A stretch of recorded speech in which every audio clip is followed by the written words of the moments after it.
Hello viewers, কেমন আছো তোমরা? ভালো নিশ্চয়, তাই না? আজকে আমরা নবম দশম শ্রেণীর উচ্চতর গণিতের অনুশীলন 2 আছে না, সেই অনুশীলন 2 এর উৎপাদক বিশ্লেষণ করব। 48 পৃষ্ঠার কাজ, বর্গের 4 নাম্বার। দেখো 4 নাম্বার কি আছে একটু খেয়াল করো। x⁴ plus 3x³ plus 5x² plus 8x plus 5। এটা হচ্ছে আমাদের উৎপাদক করার বিষয়। আমরা শুরুর আগে একটা কথা বলে নেই, আমার যে এই যে মহিউদ্দিন ম্যাথ একাডেমি আছে, এটা কিন্তু তোমরা অবশ্যই সাবস্ক্রাইব করে নেবে, তাহলে ভিডিও আমি আপলোড করার সাথে সাথে তোমরা পেয়ে যাবে। যাই হোক, শুরু করি। দেখো এইটা যখন করব, এইটাকে আমরা যে পদ্ধতিতে করব সেই পদ্ধতিতে করতে গেলে আমরা 2টা লাইন একত্র শুরু করব। এই যে বহুপদীটা আছে, এই বহুপদীর মুখ্য সহগ হলো 1, মাত্রা হচ্ছে 4, মুখ্য সহগ 1, মাত্রা 4, আর ধ্রুবপদ হচ্ছে 5। যেহেতু মুখ্য সহগ 1 না ধরলেও চলবে, আমরা শুধু ধ্রুবপদটা ধরবো 5। এই 5টাকে আমরা ভাঙাবো, উৎপাদক করব কিভাবে? 1 এবং 5 এই দুইটা তার উৎপাদক আছে। আমরা এই দুইটা থেকে 4টা বানাবো কিভাবে? প্লাসের 1 মাইনাসের 1, প্লাসের 5 মাইনাসের 5। এই 4টা মান আমি এক্সের পরিবর্তে একটা একটা করে বসাবো। একবার 1 বসাবো, একবার -1 বসাবো, একবার 5 বসাবো, একবার -5 বসাবো। বসিয়ে দেখব এই রাশিটার মান, এই বহুপদীটার মান কি বসালে 0 হয়। তারপরে আমরা এটার উৎপাদক করব। তাহলে প্রথমে শুরু করি 1 দিয়ে শুরু করি। ও এখানে আরেকটা কথা আছে, এই সমস্যাটার মধ্যে দেখো কোনো মাইনাস চিহ্ন নেই, সবগুলো প্লাস প্লাস প্লাস প্লাস। তাহলে প্লাসের মান বসালে কি আমাদের এইটা 0 হওয়ার কোনো সম্ভাবনা আছে? সম্ভাবনা নাই। সুতরাং অকারণে কষ্ট করার দরকার নাই। আমরা -1 এবং -5 এই দুইটা বসাবো, এই দুইটা ধারাবাহিক বসাবো। প্লাসেরগুলো না বসালেও চলবে, কারণ এখানে সবগুলো প্লাস আছে। তাহলে প্রথমে আমরা -1 বসিয়ে দেখব। -1 বসালে কি হয় দেখো, -1 তার পাওয়ার 4, খেয়াল করছো? তার প্লাস 3x³, তাহলে প্লাস 3x, না x তো লিখবো না, লিখবো -1 তার মধ্যে কিউব। এরপরে 5x² প্লাস 5 -1² প্লাস 8 -1 প্লাস 5। দেখো সবগুলোতে আমরা -1 বসিয়ে দিচ্ছি। এখন একটু ক্যালকুলেশন করে দেখো, যদি 0 হয় ভালো, না হলে পরে আমরা -5 বসাবো। ঠিক আছে? তাহলে প্রথমে -1 এর পাওয়ার 4। লক্ষ্য করো স্টুডেন্টস, এখানে -1 এর পাওয়ার হচ্ছে 4, তার মানে 4টা -1 গুণ করতে হবে। -1 ইন্টু -1, -1 ইন্টু -1, 4টা। তাহলে -1 প্লাস 1, তাকে -1 দিয়ে গুণ করলে -1, তাকে আবার -1 দিয়ে গুণ করলে +1, তার মানে এটা হবে 1। এরপরে আসো -1 এর মধ্যে কিউব। -1 এর মধ্যে কিউব মানে কি? 3টে। -1 -1 দুইটা গুণ করে +1, তাকে আবার -1 দিয়ে গুণ করলে -1, -1কে আবার 3 দিয়ে গুণ, তাহলে এখানে -3। এরপরে আসো এইখানে -1 এর স্কোয়ার, দুইটা -1 গুণ করলে প্লাসের 1 হয়ে যায়, প্লাসের 1 রে আবার 5 দিয়ে গুণ করলে প্লাসের 5, এদের সরাসরি গুণ, প্লাসে মাইনাসে -8, আবার এখানে আছে +5। এবার দেখো কোথায় কোথায় প্লাস আছে। প্লাস আছে এই 1 plus 5 plus and then 5 plus, এই 3টে যোগ করে দাও। 1 plus 5 that means 6 plus 5 equal to 11। এর বাকি দুইটা হলো -3, -3 -8 -11, দিস ইজ 0।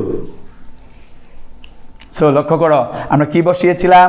-1 বসিয়েছিলাম, তার মানে x ইকুয়াল টু আমরা -1 বসিয়েছি। যখন x ইকুয়াল টু -1 বসিয়েছি, অবশ্যই এই সমস্যাটার একটা উৎপাদক হবে x + 1। যেহেতু আমরা x -1 বসাইছি, x এর মান -1 বসাইছি, তখন এই বহুপদীর একটা উৎপাদক হলো x + 1। ঠিক আছে? তাহলে এই x + 1 দিয়ে আমরা এই অঙ্কটা শেষ করব। কিভাবে শেষ করব একটু লক্ষ্য করো।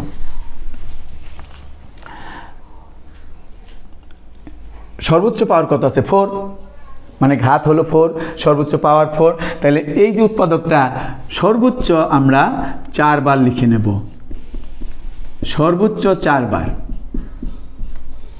তাহলে প্রথমেই আমরা শুরু করি, কি করব, এখানে x⁴ আছে তাই তো, এই x⁴ লক্ষ্য রাখবা এই অঙ্কটা করার সময় একবার আমরা নিচের লাইনে থেকে উপরের লাইনে যাব, আবার উপরের লাইন থেকে মাঝখানে বা নিচের লাইনে, বা নিচের লাইনের থেকে মাঝখানে, কোনটার পরে কোন লাইনটাতে যাচ্ছি এইটা যদি মনোযোগ সহকারে ধরে রাখতে পারো তাহলে এই সমস্যাটা সমাধান করা তোমাদের কাছে খুবই সহজ হয়ে যাবে। কেমন, ধরো আমি প্রথমে কিন্তু থার্ড লাইনে চলে আসছি, থার্ড লাইনে আমি উৎপাদকগুলো লিখেছি, এরপরে থার্ড লাইন থেকে লক্ষ্য করব ফার্স্ট লাইন x⁴, এইটা মিলাতে হবে, শুধু এই একটা মিলাতে গেলে আবার আমার থার্ড লাইনে চলে আসবে, কি লিখতে হবে, x3 লিখলাম, x3 লেখার পরে এই যে দুইটা আসলো নিশ্চয় সেকেন্ড লাইনের দিকে লক্ষ্য, তাই না, নিশ্চয় সেকেন্ড লাইনে দুইটা পদ ছিল, যে দুইটা থেকে কমন নিয়ে আমরা এটা বানাইছি, সেই দুইটা কি, সেই দুইটা অবশ্যই এটা গুণ করে বের করতে হবে, x⁴ প্লাস x3, এইটা থাকলে কমন নিলে এইটা হয়। তাহলে সেকেন্ড লাইনে আমরা লিখলাম। এখন আমার ফার্স্ট লাইনে চলে যেতে হবে যে এই লাইনের সাথে এটা মিলে কিনা, x4 ঠিক আছে, কিন্তু 3x3 এখানে শুধুমাত্র আমাদের একটা x3, তাহলে এখানে আমাদের কি করতে হবে, 2x3 দিতে হবে। দেখো এই যে 3x3 হয়ে গেছে না এখন। তাহলে আমরা এই ফার্স্টের সাথে আমরা সেকেন্ডটা মিলাইলাম, এখন সেকেন্ড থেকে সরাসরি চলে আসবো থার্ডে। এই দুইটার কমন এখানে ছিল, এই যে এইটুকুর কমন আমার এখানে চলে গেছে, এইটুকু হয়েছে, তাহলে এই 2x3 জন্য আবার এখানে কমন কি নিতে হবে, 2x²। যখন আমি এখানে 2x² নেব তখন এই 2x³ মিলে গেছে, কিন্তু আবার এই 1 দিয়ে এটা গুণ করতে হবে, যেটা কিনা আমার সেকেন্ড লাইনে লিখতে হবে 2x²। এই যে সেকেন্ড লাইনে লিখলাম, এই দুইটার কমন হয়েছে এখানে, কিন্তু এখন আবার আমাকে ফার্স্ট লাইনে লক্ষ্য করতে হবে। কি লক্ষ্য করতে হবে ফার্স্ট লাইনে জানো, এই যে 2x² এটা মিলছে কিনা, মিলেনি, এখানে 5x² আছে, লক্ষ্য করছো 5x²। ভিউয়ার্স খেয়াল করো ভালো করে, এই যে 5x², তাহলে আমাকে এখানে 3x² দিতে হবে। এই যে 3x² আমরা এখানে দিলাম, আবার আমার তৃতীয় লাইনে আসতে হবে, কারণ এই দুইটার কমন এখানে চলে গেছে, এইটার জন্য আমার এইখানে ব্যবহার করতে হবে প্লাস 3x। দেখো এই যে 3x² মিলছে, কিন্তু এইটা মিলাতে গিয়ে আমাদের কি হলো, 3x এর সাথে আবার 1 গুণ করে আবার লিখতে হবে, তাই না, তাহলে 3x এর সাথে 1 গুণ করলে এখানে 3x। লক্ষ্য করে দেখো থার্ড লাইনে থেকে সেকেন্ড লাইনে গেছি, এরপর আবার ফার্স্ট লাইনে চলে আসো, এই এক্সটার সাথে মিল আছে কিনা। আমার কিন্তু এইটার কমন এখানে শেষ হয়েছে, কিন্তু অঙ্কের সাথে মিলেনি, এখানে আছে 8x, এখানে আছে 3x, তাহলে আমার আরও 5টা x 5x রয়ে গেছে, তাহলে সেই 5xটা আমি এখানে লিখে দেবো। এই যে দেখো 5x and 3x, that means 8x, তাই তো। এই যে 8x হলো, ঠিক আছে মিললো, কিন্তু এই 5x আবার এইখানে কমনের ক্ষেত্রে ব্যবহার করতে হবে, তাহলে কি লিখবো এখানে, প্লাসের 5।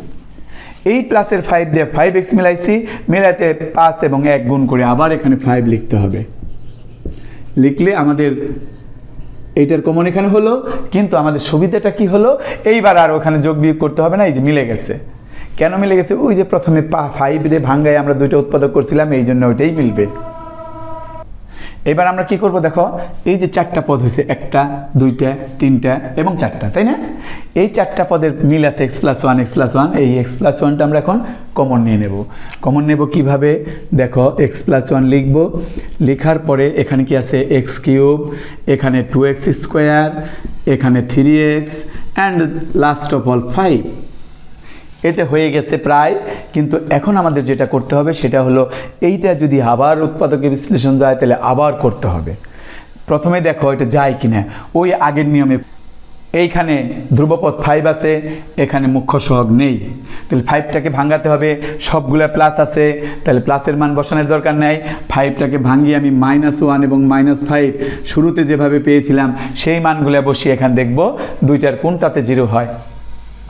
আমি এখন সংক্ষেপে করি, দেখো -1 রে কিউব করলে কি হবে, -1, -1 ইন্টু -1 ইন্টু -1 হলো -1, এখানে -1² 1, 2 দিয়ে গুণ করলে 2, এখানে -1 3 গুণ করলে পরে -3 + 5 যেটা হলো 4 + 7 = 3, that is not equal to 0।